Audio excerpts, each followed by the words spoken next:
yassir li amri wahlul 'uqdatam min lisani yafqahu qawli.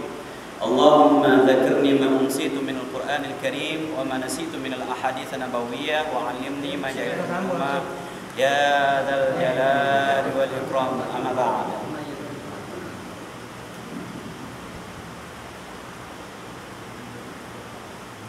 Yang berusaha Tuan Pengurusi Majlis Cikgu Haji Adnan, orang kuat masyarakat ni, puas saya dulu, kali puas juga pihak rangkap yang berdua pihak IPG, Pengurusi JKT,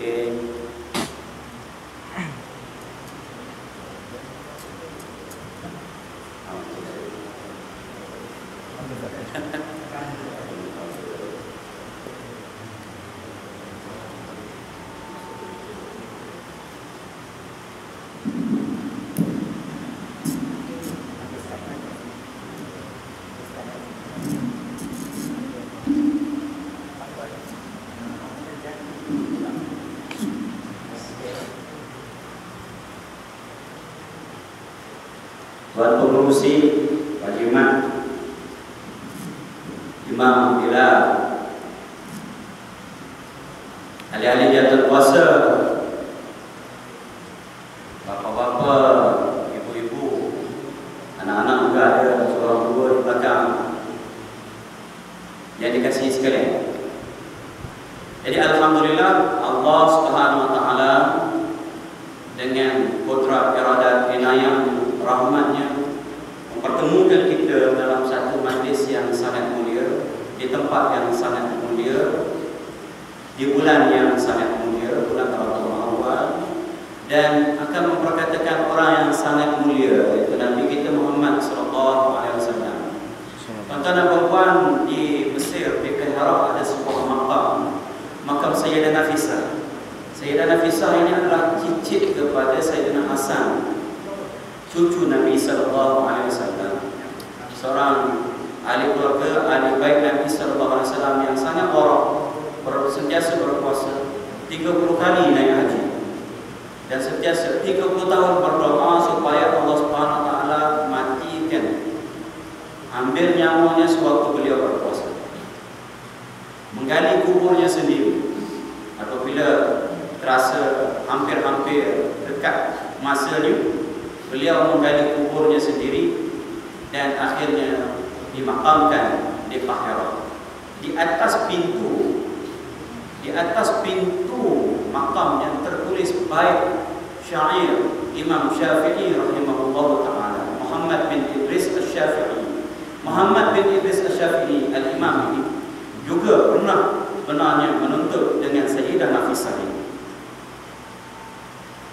Baik-baik syair itu berbunyi, ya ahla baiti Rasulillah hubbukum fardun min Allah fil Qur'an anzalahu yakfikum min 'azim fakhrin bi annakum man lam yusalli 'alaikum ya salata. Wahai ahli keluarga Nabi sallallahu alaihi wasallam, mencintai kamu itu adalah kefarduan yang Allah Subhanahu wa taala turunkan di dalam Al-Qur'an. Cukuplah menjadi satu kebesaran, keagungan, satu kebanggaan yang besar apabila seseorang tidak berselawat kepadamu, kepada kamu semua, kepada datuk kamu, tidak ada sembahyang baginya. Artinya sembahyang kita tidak sah kalau kita tidak berselawat pada Nabi sallallahu alaihi wasallam dalam asyurul akhir, menjadi rukun sembahyang. Dan ada pendapat kaul dalam mazhab Syafi'i juga wajib kepada ahli keluarga baginda Nabi sallallahu alaihi wasallam. Tetapi yang sahih, yang muktamadnya ialah hanya kepada Nabi sallallahu alaihi wasallam saja yang menjadi rukun. Kepada ahli keluarga itu menjadi sunat. Tuan-tuan dan puan-puan, besarnya Nabi sallallahu alaihi wasallam ini sehingga Allah Subhanahu wa taala sertakan dalam kalimat syahadah itu Muhammadur Rasulullah. Sesiapa yang tidak sebut lafaz itu, maka iman Islam yang tidak diterima oleh Allah Subhanahu wa taala. Kena sebut asyhadu an la ilaha illallah wa asyhadu anna Muhammadar Rasulullah. Kena sebut. Dia panggil takrir bil lisan, at-tasdiqu bil qalbi wa taqriru bil lisan wal amalu bil arkan. Bil jawarih dengan anggota. Itu antara perempuan iman. Inilah yang kita akan perkatakan tentangnya pada malam ini, insya-Allah. Seorang manusia yang paling agung yang pernah Allah Subhanahu wa taala hidupkan di atas muka bumi ini. Mencintai baginda adalah hukumnya wajib, fardu ain, fardu kepada setiap mukallaf, kepada orang yang Islam, akhir lagi balik mukallaf. Fardu ain itu tuan-tuan dan puan. Yang ini kita sering terlepas pandang. Terlepas pandang fardu ain ini. Nabi SAW bersabda, la yu'minu ahadukum hatta akuna ahabba ilaihi min walidihi wa waladihi wan nasi ajma'in. Tidak sempurna iman seseorang kamu sehingga aku lebih dikasihi olehnya daripada ayahnya, daripada anak-anaknya, daripada manusia keseluruhannya. Termasuk ayah, istri, termasuk ibu, dan termasuk siapa saja. Lebih perlu kita kasihi Nabi SAW daripada manusia keseluruhan. Sayyidina Umar datang pada Nabi SAW, ya Rasulullah, aku mengasihi kamu daripada sesiapa pun, lebih daripada ayah, lebih daripada ibu, lebih daripada istri, anak-anak, kecuali diri. Belum sempurna lagi wahai Umar. Kalau begitu aku kasih kepadamu, lebih lagi aku mengasihi diriku. Maka Nabi SAW kata, al-an ya Umar, sekarang baru sempurna wahai Umar. Dan aku tuan-tuan dan puan, an-nabiyyu awla bil mu'minina min anfusihim wa azwajuhu ummahatuhum. Allah Subhanahu wa taala sebut dalam Al-Quran, Nabi itu lebih perlu, lebih aula, lebih afdal, lebih mesti didahulukan daripada jiwa orang-orang mukmin itu sendiri, tuan-tuan dan puan. Saya biasa bagi tamsilan lah, bagi nak mudah faham, bagi nak mudah nampak. Kalau sekiranya ada segelas air saja di dunia ini, dan segelas air itu kita punya, kita wajib bagi pada Nabi SAW. Tak boleh kita minum, kita dapat dari diri kita. Kita kena bagi pada Nabi SAW. Hak Nabi lebih besar itu pada perempuan. Wa azwajuhu ummahatuhum, dan isteri-isteri mereka Nabi SAW itu adalah ibu kepada mereka. Ibu kepada siapa? Ibu kepada kita, orang-orang mukmin, orang-orang yang beriman. Tuan-tuan dan puan, besar sekali hak Nabi SAW ini terhadap diri kita. Mencintainya adalah kefarduan. Nak cinta ni tuan-tuan dan puan-puan, kenapa kena kenal? Kata orang Melayu, tak kenal maka tidak cinta. Nak kenal kena belajar. Mungkin kena menghadiri kuliah-kuliah sirah, mungkin kena beli buku-buku sirah. Pada tahun lepas saya kempen sebuah buku. Alhamdulillah saya pergi tanya Galeri Hidayah. Ramai yang datang bertanya, ya.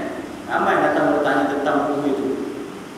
Pada tahun ini saya kempen pula beli pasport Nabi SAW. Di dalamnya itu ada ringkasan tentang sirah. Tentang apa? Tentang namanya, silsilah keturunannya, anak-anaknya, isterinya, para sahabatnya. Ada dalam sirah Nabi SAW. Dia buat betul-betul macam pasport Malaysia, warna merah. Ambil letak atas dashboard kereta, tengok hari-hari, buka, tengok, insya-Allah kita hafal. Muhammad bin Abdullah bin Abdul Muttalib bin Hashim bin Abdul Manaf bin Qusay bin Kilab bin Murrah bin Ka'ab bin Lu'ay bin Ghalib bin Fihir bin Malik bin An-Nadar bin Kinana bin Khuzaimah bin Mudrika bin Ilyas bin Mudar bin Nizar bin Ma'ad bin Adnan. Itu yang kita dapat. Sallallahu alaika Allahu ya Adnani. Cikgu Haji Adnan. Daripada situlah, daripada keturunan Datuk Nabi SAW yang ke-20, Adnan. Tuan-tuan, tak payahlah sampai ke situ. Kalau kita nak menghafal, ambil Muhammad bin Abdullah, paling-paling tidak sampai Abdul Muttalib. Fa'ummu Taha abihi tajtami' fi jaddihi kilabiyah hazastami'. Dan keturunan ibu Nabi dengan ayah Nabi bertemu di datuknya Kilab. yaitu Aminah binti Wahab bin Abdul Manaf bin Zuhrah bin Kilab.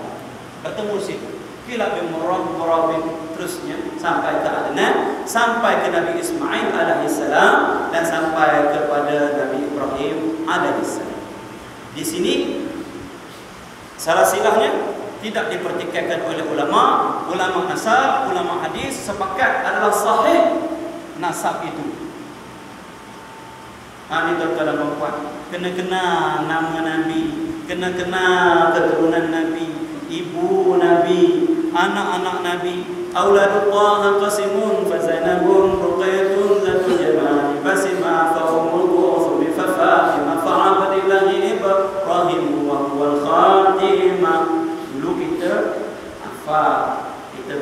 menghafal nazam-nazam tentang siapa keturunan Nabi, datuk Nabi, anak Nabi, ya, semua bersangkut-sangkut bau dengan Nabi sallallahu alaihi wasallam.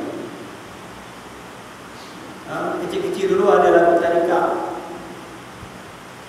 Anak-anak Nabi ada 7 orang. Tak apa saya nyanyi tak? Nyanyi nasyid ni kemarin. Anak-anak Nabi ada 7 orang, 3 laki-laki, 4 perempuan. Pertama Qasim, Abdullah, Ibrahim, Zainab, Ruqayyah, Fatimah, Ummi Kalthum. Ibu mereka Siti Khadijah, Ibrahim ibunya Maryatul Qibtiyah. Anak lelakinya sangat bertua, mati kecil-kecil di kota Makkah. Lagu tadika je, tapi tak dapat lah juga. Tak kira lagu tadika ke lagu rayangan ke. Kena tahu, jangan sampai nanti abang saya bercerita, beliau tentera. Dalam tentera ni sebenarnya dia ada penilaian ilmu fatu'ain, itu ustaz kakak pagi kan seorang-seorang. Dia tanya, Rasul yang wajib kita ketahui dalam disebut dalam Al-Quran ada berapa? Ada 26 ustaz. 26 dari mana 26? Nabi mana pula? Nabi Al-Mustafa.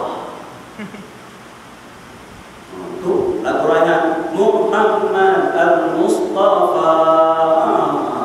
Nabi Al-Mustafa. Dia tak tahu Mustafa itu nama Nabi SAW. Banyak lagi nama-nama Nabi SAW ini.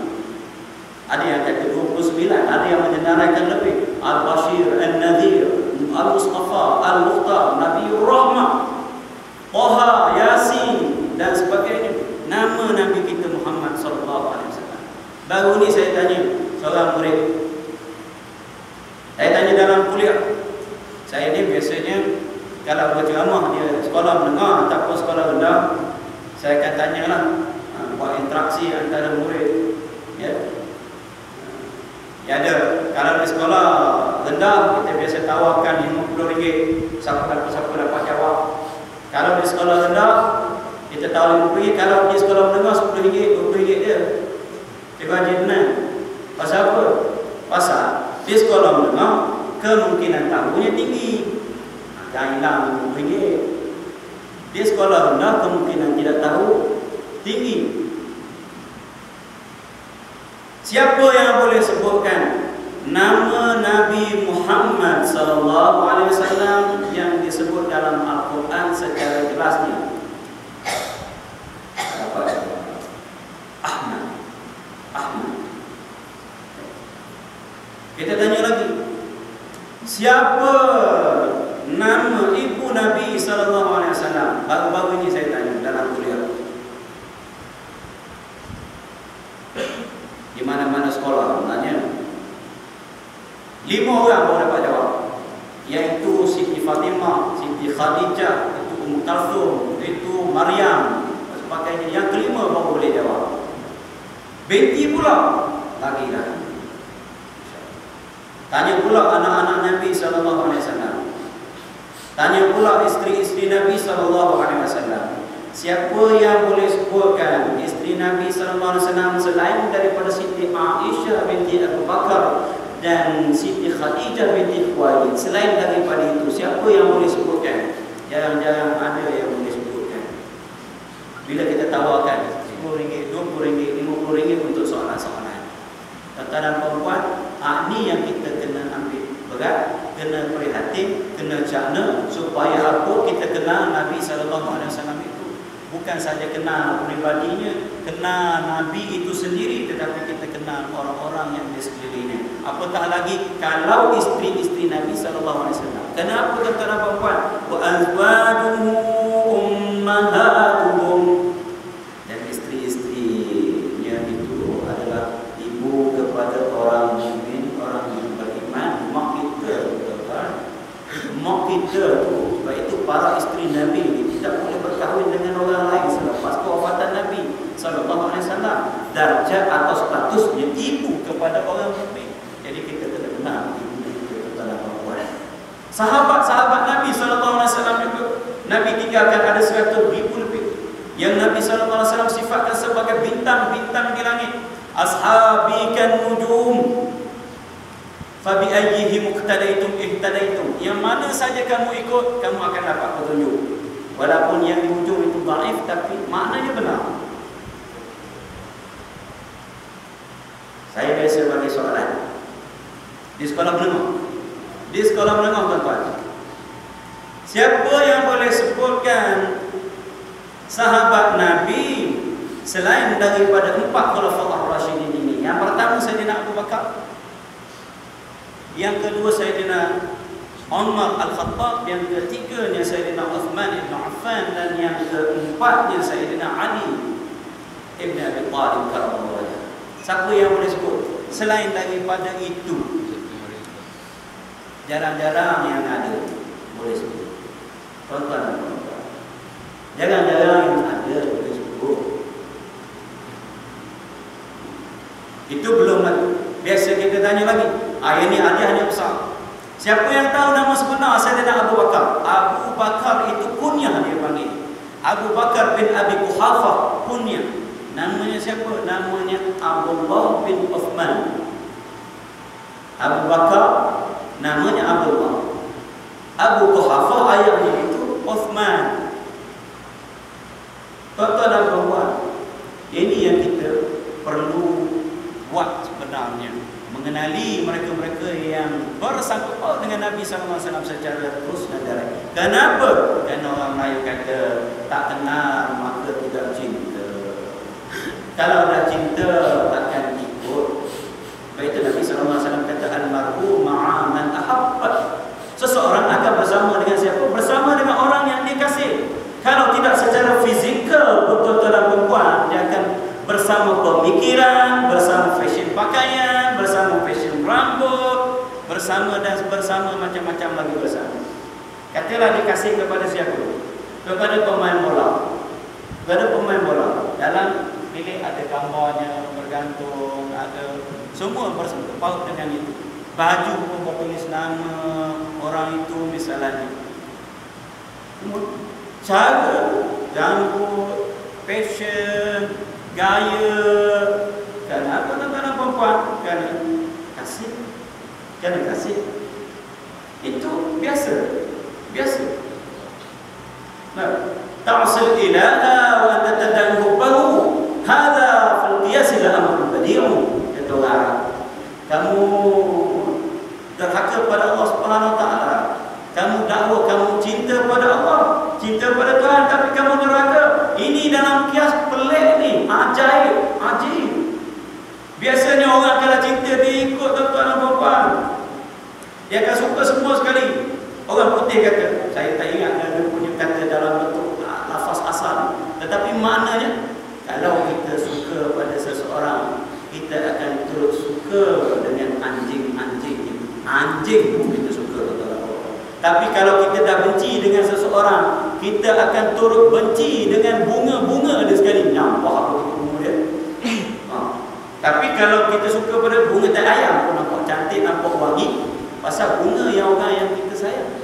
Apatah lagi Nabi SAW ini yang ada pada baginda adalah bunga-bunga yang wangi belaka. Sebab itu pentingnya ini, tuan-tuan. Dan Nabi SAW sebut, man ahabbani kana ma'i fil jannah. Orang yang mencintai menyertaiku, akan bersamaku di syurga. Mudah-mudahan kita akan bersama nanti dengan orang yang kita kasih. Sebab itu kita nak kasih Nabi SAW ini tuan-tuan Allah. Kita bimbang kalau kita kasih kepada orang lain lebih daripada Nabi SAW. Kita bimbang kita kenal orang lain lebih daripada kita kenal Nabi SAW. Susah kita tuan-tuan puan. Orang lain kita boleh kenal, kita boleh tahu makanan kegemarannya apa, minuman kegemarannya apa, kesukaannya apa, hobinya apa. Hatta dia bercukur puluh kaki pun kita tahu. Keluar dalam majalah. Tuan-tuan dan puan. Pada minggu lepas, Jumaat lepas, selepas kuliah ada seorang pakcik, orang tua. Belanja saya minum. Kita berbincang-bincang tentang apa, tentang kalimah la ilaha illallah. Apa maksud la ilaha illallah? Allah itu siapa? Di mana di hati kita? Dan Muhammadur Rasulullah, Muhammad itu siapa? Dan di mana di hati kita?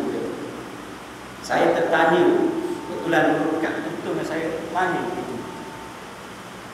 Muhammad, Allah itu tuan-tuan dan puan, siapa di hati kita? Bila kita sebut Allah, dia rasa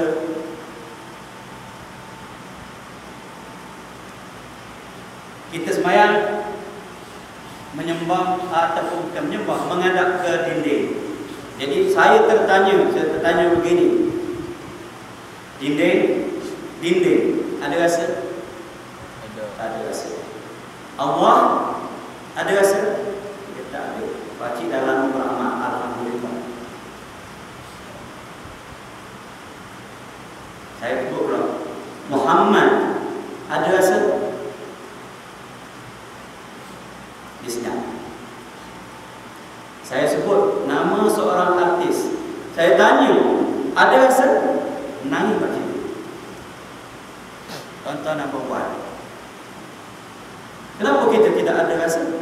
Kerana kita tidak kenal Allah, kita tidak kenal dinding.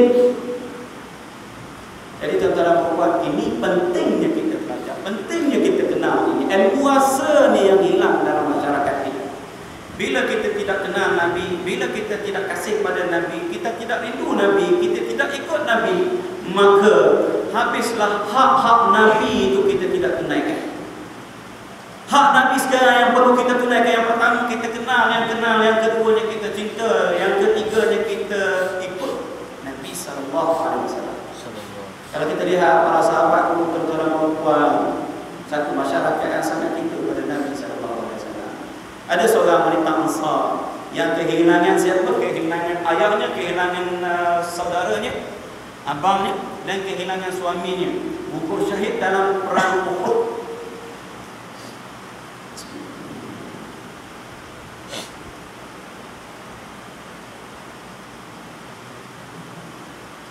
Gugur syahid dalam perang Uhud.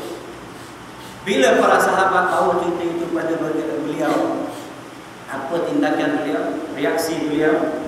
Apakah akan meronta-ronta, moyak-moyakkan baju, berguling-guling, mencakar-cakar muka, menarik-narik rambut dan berteriak, meratap tangis seperti yang dilakukan oleh wanita-wanita jahiliyah sebelum itu? Niyah menghadap ni haram, tuan-tuan, haram dan dilaknat oleh Allah Subhanahu Wa Taala. Bukan dilarang menangis, Nabi sallallahu alaihi wasallam pun menangis, tetapi menangis yang tidak meratap, meraung-raung, mencakar muka, mengoyak baju seolah-olah menyesali takdir. Ini yang haram. Menangis tidak haram, tetapi bukanlah sunat pula. Jadi sunnah Nabi tidak. Itu reaksi manusia biasa. Nabi SAW pun menangis di atas kematian. Kata puan. Jadi ini bahaya. Sedikit selingan. Ya, innal mayyita la yu'adzabu bi bukai ahlihi alaihi. Kita diazab tuan, jenazah diazab, mayat akan diazab dengan tangisan keluarga dia. Tafsir ulama mengatakan bahawa kalau kita tidak ajar, kalau kita tidak pesan, kalau kita tidak wasiat, jangan buat begitu bila aku mati. Maka tangisan ratapan itu akan menjejaskan kita kepada bahawa kita terazab. Jadi apakah wanita itu buat begitu? Tidak, tuan-tuan dan puan-puan. Yang ditanya, "Madza fa'ala Rasulullah?" Apa yang Rasulullah berlaku pada Rasulullah, terjadi pada Rasulullah. Para sahabat yang datang memberitahu Rasulullah, alhamdulillah selamat walaupun mengalami sedikit kecederaan. Arunihi hatta anzura ilaih. Dia kata, bawa aku jumpa Nabi sallallahu alaihi wasallam, aku nak lihat sendiri bagaimana keadaan Nabi sallallahu alaihi wasallam. Apabila beliau tengok Nabi sallallahu alaihi wasallam dalam keadaan yang selamat, dia kata, kullu musibatin ba'daka jalan. Semua musibah selepas engkau wahai Muhammad ya Rasulullah, semuanya menjadi kecil. Maksudnya apa? Biar mati suami, biar mati ayah, biar mati abang, biar mati adik, tetapi jangan mati Nabi sallallahu alaihi wasallam, jangan tertimpa musibah pada Nabi sallallahu alaihi wasallam. Yang penting Nabi sallallahu alaihi wasallam selamat sejahtera, datanglah musibah sebesar mana pun dia akan menjadi kecil. Tuan-tuan wanita sahabiyah di zaman Nabi sallallahu alaihi wasallam. Seorang sahabat, dua orang sahabat sebenarnya yang ditangkap oleh kaum Quraisy. Lalu nak dihukum dulu, dibawa daripada Makkah ke Tan'im. Seorang bernama Zaid bin Dasinah dan seorang lagi yang bernama Khubayb bin Adi al-Ansari. Di pertengahan jalan Khubayb bin Adi bertemu dengan Zaid bin Dasinah. Mereka nak dibawa ke Tan'im untuk dipancung kepalanya kerana orang-orang Quraisy bawa kepala dendam. Sebelum hukuman dijalankan, Abu Sufyan waktu itu masih lagi musyrik, bertanya kepada Zaid bin Dasinah, juga bertanya kepada Khubayb. Apa yang dijawab oleh Zaid? Abu Sufyan bertanya, mahu tak kamu wahai Zaid, tempat kamu sekarang diambil oleh Muhammad dan kami lepaskan, berada dengan keluarga, duduk bersantai-santai, berehat-rehat dalam keadaan selamat dan mahu tak kamu? Zaid menjawab dengan cepat. Dia kata, walau hatta nak ditukar dengan satu tusukan jari pun, satu tusukan duri sekalipun, aku tidak rela. Artinya apa?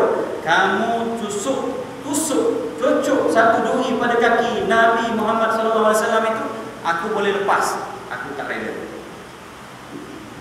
Contoh je lah, faham maksud. Nak ditukar dengan satu tusukan jari, nyawa aku ini nak ditukar dengan satu tusukan jari dan satu tusukan duri di kaki Nabi SAW pun aku tidak rela. Biarlah aku dibantu. Tuan-tuan dan puan-puan, Khubayb pun kata begitu. Maka Abu Sufyan menyebut, ma ra'aitu ahadan minan nasi yuhibbu ahadan ka hubbi Muhammadin, ka hubbi ashabi Muhammadin.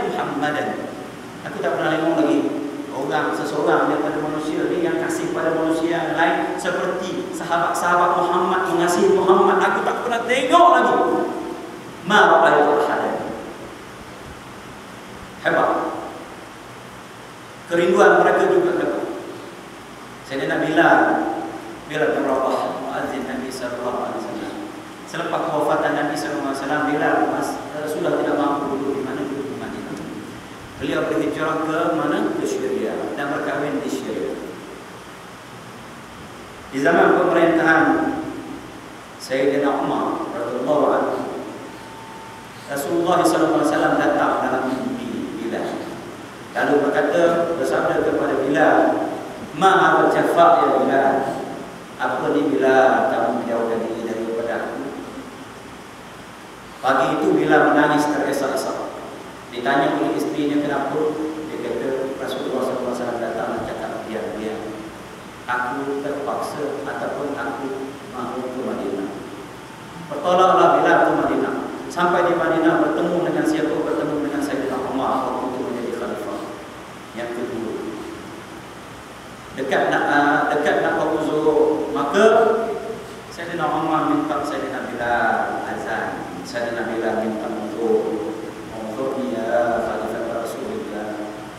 Minta maaflah wahai khalifah Rasulullah, wahai amirul mukminin, aku tak mampu lagi nak azan selepas Nabi sallallahu alaihi wasallam.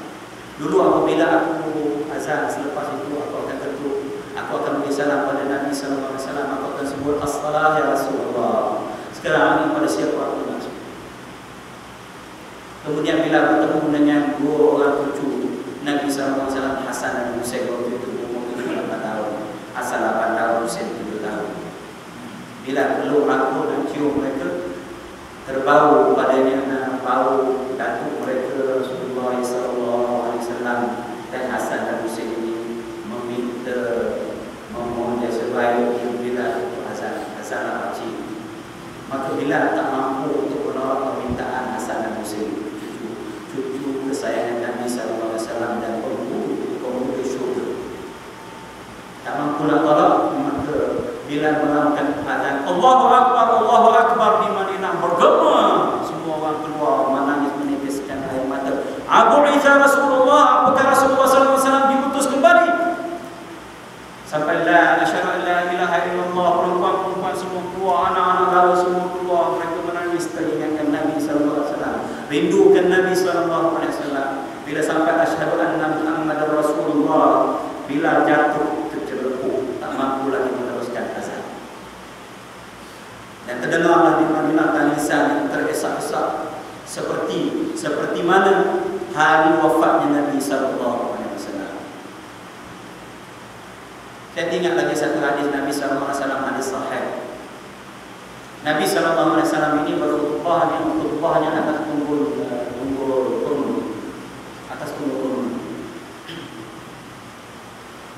Maka ada seorang wanita kata, macam mana ya Rasulullah, kami buatkan bagi kamu satu mimbar. Rasulullah kata okey. Bukan Rasulullah kata okey, tapi Rasulullah mengiyakan. Maka dibuatlah satu mimbar. Dan pada hari Jumaat itu Rasulullah SAW melalui depan tunggul kurma itu nak ke mimbar. Terdengar rengikan seperti budak merengik menangis. Cari suara rupanya keluar daripada mana? Daripada tunggul kurma itu. Nabi SAW turun daripada mimbar dan meletakkan tangan yang mulia di atas tunggul itu. Senyap berbunyi tunggul kurma. Dan tunggul kurma itu akhirnya diambil oleh Ubay bin Ka'ab, dibawa ke rumahnya dan akhirnya hancur dimakan anak-anak. Tunggul kurma. Al-Imam Al-Hasan Al-Basri apabila membaca hadis ini menangis Al-Hasan Al-Basri kerana ya Allah, dia kata tunggul kurma pun rindu pada Rasulullah SAW. Bagaimana keadaan kita? Kita ini manusia, kita ini umat, bagaimana? Tunggul kayu pun rindu pada Nabi SAW. Bagaimana kita? Menangis Al-Imam Al-Hasan Al-Basri.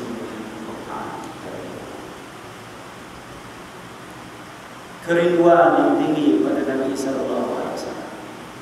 Dan orang yang kasih, orang yang suka pada sesuatu, dia akan banyak menyebut dia. Diriwayatkan bahawa Nabi SAW bersabda, Man ahabba syai'an fa'akthara min dzikrihi. Siapa yang suka kepada sesuatu, dia akan banyak menyebut dia. Kalau kita suka pada Nabi, kalau kita cinta pada Nabi, kalau kita sayang pada Nabi SAW, maka kita akan sebut Nabi SAW. Kita banyak berselawat pada Nabi SAW. Kenapa? Hak Nabi SAW ini besar. Al-bakhilu man dzukirtu andahu falam yusalli alaihi. Sehingga kan Nabi SAW menyifat orang yang tak mahu berselawat pada Nabi SAW ini sebagai sebakhil manusia. Kedekut macam mana tuan-tuan dan perempuan? Apa makna selawat? Apa makna selawat? Selawat ialah doa dan takzim pada Nabi SAW. Itu makna selawat. Kita tak mahu mentakzimkan, mengagungkan Allah, Rasulullah SAW. Kita tak mahu nak selawat, nak sebut namanya. Sedangkan pahala selawat itu besar, ganjarannya besar, tuan-tuan dan puan. Tidak ada mana-mana ibadat yang Allah SWT perintahkan kita untuk kita lakukan, dia turut lakukan. Allah SWT perintahkan sembahyang, dia tidak bersembahyang. Allah SWT perintahkan kita puasa, dia tidak berpuasa. Allah SWT perintahkan kita naik haji, dia tidak naik haji. Tetapi Allah SWT perintahkan kita berselawat, dia turut berselawat pada Nabi SAW. Dalam ayat yang kita biasa baca, Pak Imam yang biasa baca, Pak Khatib yang biasa baca. Saya tadi membaca juga di masjid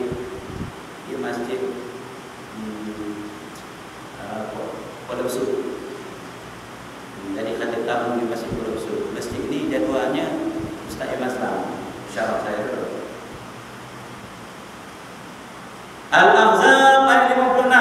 innallaha wa malaikatahu yusalluna 'alan nabi ya ayyuhalladzina amanu sallu 'alaihi wa sallimu taslima. Sesungguhnya Allah Subhanahu wa taala dan para malaikat berselawat kepada Nabi sallallahu alaihi wasallam. Selawat Allah macam mana? Selawat Allah ialah bagi rahmat, bagi ridwan, ziyadatul ihsan. Allah Subhanahu wa taala bagi rahmat, bagi keredaan, bagi ihsan. Tambahkan ihsan itu pada Nabi sallallahu alaihi wasallam. Selawat para malaikat, ad-du'a wal istighfar, doa dan istighfar. Selawat kita ialah ta'zim dan doa pada Nabi sallallahu alaihi wasallam. Allah angkat, semoga Allah Subhanahu wa taala angkat derajat setinggi-tingginya derajat Rasulullah sallallahu alaihi wasallam. Dan dalam kitab tafsir Al-Munir oleh Dr. Wahab Az-Zuhaili, seorang ulama kontemporari berasal daripada Syria yang terkenal, dalam kitab tafsir Al-Munir, beliau menyebutkan ada 4 faedah selawat. Yang pertama, dia kata majlabatul khair was thawab, penarik ataupun penyebab kebajikan dan pahala. Yang kedua, madhabatul hammi wal hazan, penghindar daripada rasa gundah gulana dan sedih. Kalau kita gundah gulana, risau, sedih dan sebagainya, banyakkan selawat pada Nabi sallallahu alaihi wasallam. Dan yang ketiga, tarbun nisyan, boleh menghindarkan lupa. Ya, sebab itu orang tua kita kata dalam diri kita ini ada stor Muhammad untuk kita simpan maklumat-maklumat. Kuncinya ialah selawat. Sebab itu orang-orang tua kita bila dia lupa, dia buat di mana? Sambil-sambil dia garuk kepala, dia kata Allahumma salli ala Muhammad. Ingat? Tak lama. Sekali dua selawat ingat. Dan anak-anak kita, kalau nak mudah menghafal, mudah belajar, mudah mengingat, galakkan mereka berselawat. Jangan harap pada selawat pada air saja misalnya. Beli kismis selawat misalnya. Kita itu yang berselawat. Anak kita itu yang berselawat. Ajar Allahumma salli ala Muhammad. Susahkan. Paling-paling pendek Allahumma salli ala Muhammad sallallahu alaihi wasallam. Dan siapa-siapa yang berselawat kepada Nabi sallallahu alaihi wasallam sekali, Allah berselawat 10 kali. Man shalla alaihi salatan sallallahu alaihi biha 10. Siapa yang berselawat kepadaku sekali, kata Rasulullah sallallahu alaihi wasallam, Allah berselawat kepada dia 10 kali. Allah bagi rahmat, ziyadatul ihsan, ziyadatul ridwan pada kita, pada anak-anak kita, pada keluarga kita, masya-Allah 10 kali. Fa inna salatakum ma'rubatun alaihi. Sesungguhnya selawat kamu itu akan dipamerkan kepadaku kepada Allah. Nabi sallallahu alaihi wasallam sebut, fa inna salatakum tablughuni haitsu kuntum. Dan selawat kamu itu akan sampai kepadaku walau di mana kamu berada. Kita selawat di sini, Allahumma shalli ala Muhammad, sampai pada Nabi sallallahu alaihi wasallam. Nanti tahu siapa. Nanti di akhirat nanti Nabi sallallahu alaihi wasallam cap ni, umat aku banyak selawat padaku. Ni banyak selawat. Ni banyak selawat. Aulan nas bil yaumil qiyamati aktsaruhum alayya salatan. Nabi sallallahu alaihi wasallam sebut, orang yang paling dekat padaku, orang yang paling berhak mendapat syafaatku ialah orang yang paling banyak berselawat kepadaku. Ini yang akan dapat syafaat Nabi sallallahu alaihi wasallam. Di padang mahsyar nanti kita akan datang, pergi cari Nabi Adam alaihissalam, pergi cari Nabi Musa, pergi cari Nabi Nuh, pergi cari Nabi Isa untuk tolong kita, beri syafaat pada kita. Mereka semua tidak boleh beri syafaat. Orang yang boleh beri syafaat ialah Nabi sallallahu alaihi wasallam. Baginda mempunyai syafaat kubra. Kalau orang itu sudah diiring oleh malaikat untuk masuk neraka, baginda sallallahu alaihi wasallam boleh lagi tarik bawa masuk surga. Syafaat kubra Nabi sallallahu alaihi wasallam. Dan orang yang paling berhak untuk mendapat syafaat ialah orang yang paling banyak berselawat pada Nabi sallallahu alaihi wasallam. Sebab itu Nabi kata, al-bakhiru man dzukirtu 'indahu falam yusalli alaihi. Orang yang paling bakhil, orang yang paling kedekut, tak itu masih tak jadi bagai-bagailah. Ialah orang yang apabila nama disebut di sisinya, dia tidak berselawat kepadaku. Allahumma salli ala Muhammad sallallahu alaihi wasallam. Sebab itu para sahabat, para ulama kita berikhtilaf dari segi hukum selawat ini. Cuma yang muktamadnya ialah tidak wajib di luar sembahyang. Yang wajib ialah dalam sembahyang kerana ayat-ayat yang kita sebut wasallimu, sallu alaihi wasallimu taslima. Dan ada juga ulama mengatakan bahawa paling tidak wajib seumur hidup sekali berselawat.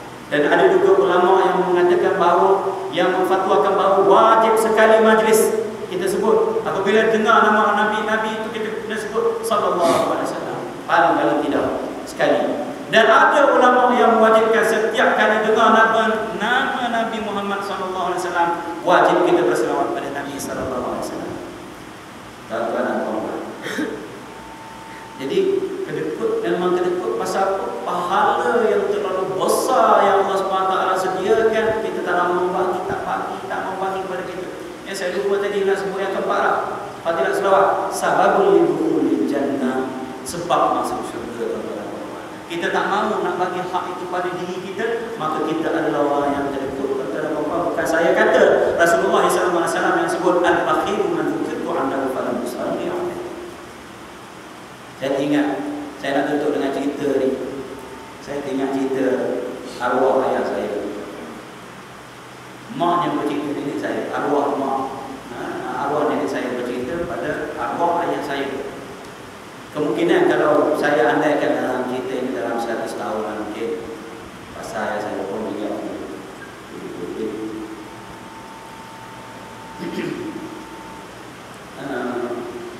di satu zaman ada seorang orang kaya yang mempunyai dua sifat yang ketara yang tidak baik pada dia. Yang pertama, dia tidak makan ataupun bergaul dengan orang kaya, orang lain, kecuali orang yang banyak tanaman luas, ladang getah. Yang kedua, dia seorang yang bakhil. Bakhil bukan setakat bakhil, tapi sampai tahap syahid. Syahid ni tuan-tuan dan puan-puan, dia kedekut dengan anak isteri dia. Kalau kita kedekut dengan orang lain, dengan sahabat anda, dengan jiran tetangga, dengan orang lain, kita panggil dia panggil bakhil. Tapi kalau sampai kedekut dengan anak isteri, dia panggil syahid. Kedekut pada diri sendiri, dia panggil syahid. Ada ni, ada tuan-tuan dan puan-puan, kedekut dengan diri sendiri, harta banyak, tapi dia lagi dia pergi ambil duit, cocok di ATM, berkata di bank Islam, bawa keluar 200. Seolah-olah duit itu bila keluar, hai manusia, masukkan balik aku dalam bank. Dia selalu pergi masuk pula sebelah tu, masuk balik. Tanah ada 200. Ini bila dia mati, duitnya berlipat-lipat. Sahabat saya bercerita, guru lekor juga, dia kata, tak apa saya sebut, pas saudara dia meninggal, ada 6 juta. Tapi tidak digunakan. Buat apa? Tinggal pada harta waris. Jadi hak waris. Jadi Nabi SAW sebut, siapa di sini yang paling sayangkan harta orang lain berbanding dengan harta dia? Para sahabat kata, semua orang sayang harta dia ya Rasulullah. Harta kamu ialah harta yang kamu infakkan. Itu harta kamu. Yang kamu tanam sahamnya untuk akhirat. Itu harta kamu. Yang ada yang kamu simpan itu harta waris kamu. Tak ada tuan-tuan. Bila kita dah mati, dekat nak mati, kita tak boleh dah, tak ada hak kita terhadap itu kecuali 1/3 wasiat kita. Dan sudah menjadi hak orang lain, hak waris tuan-tuan dan puan-puan. Ya. Saya ambil juga harta waris. Balik kepada cerita tadi. Dia gantung ikan talang. Ikan talang sini tuan-tuan, ada ikan talang. Ikan talang ada. Tadi ikan talang tu digantung dia tengah-tengah rumah dia. Bila dia nak makan, dia bawa nasi, dia tengok ikan talang. Sedap ni ikan talang ni, kalau awak dalam bulan nas pun pedas lemak masing ada, masak-masak sikit manis-manis, enak satu. Saya makan suap.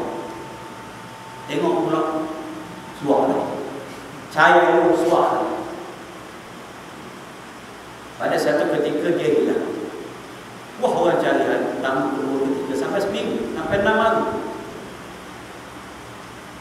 Cukup 6 hari tak cukup seminggu. Kuli-kuli dia yang menuai getah dia masuk ladang pula.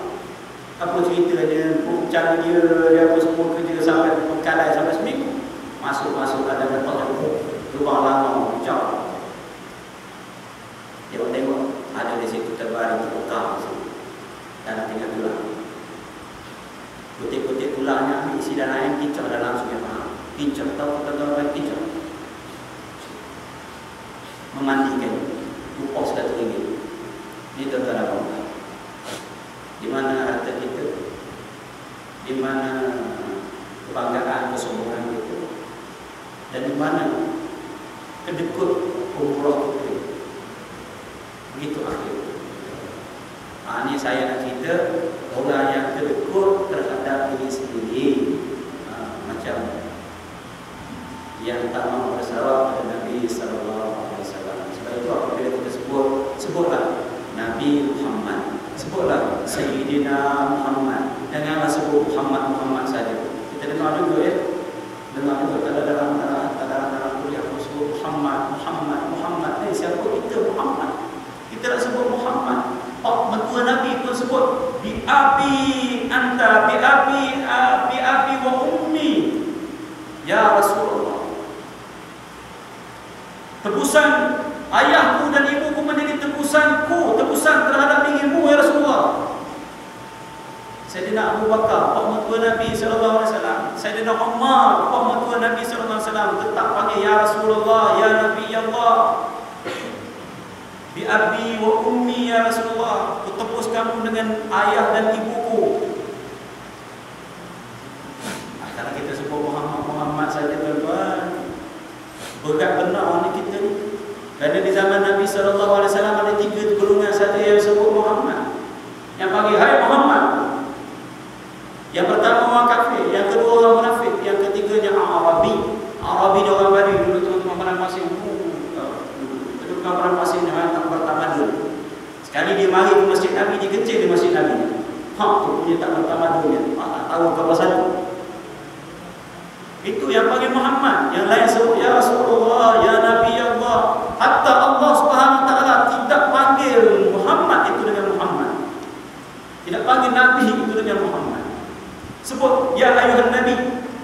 Sebut Rasul, sebut pangkat ni. Allah Subhanahu Wa Taala. Jadi tuan-tuan dan puan-puan, hak Nabi itu terlalu besar dalam hidup kita. Maka kita letakkanlah besar dalam hati kita, besar dalam tindak tanduk kita, besar dalam pemikiran kita, besar dalam hidup kita. Mudah-mudahan Allah Subhanahu Wa Taala terima kita sebagai hamba-Nya, Rasulullah sallallahu alaihi wasallam yang iktiraf kita sebagai umatnya. Wallahu a'lam.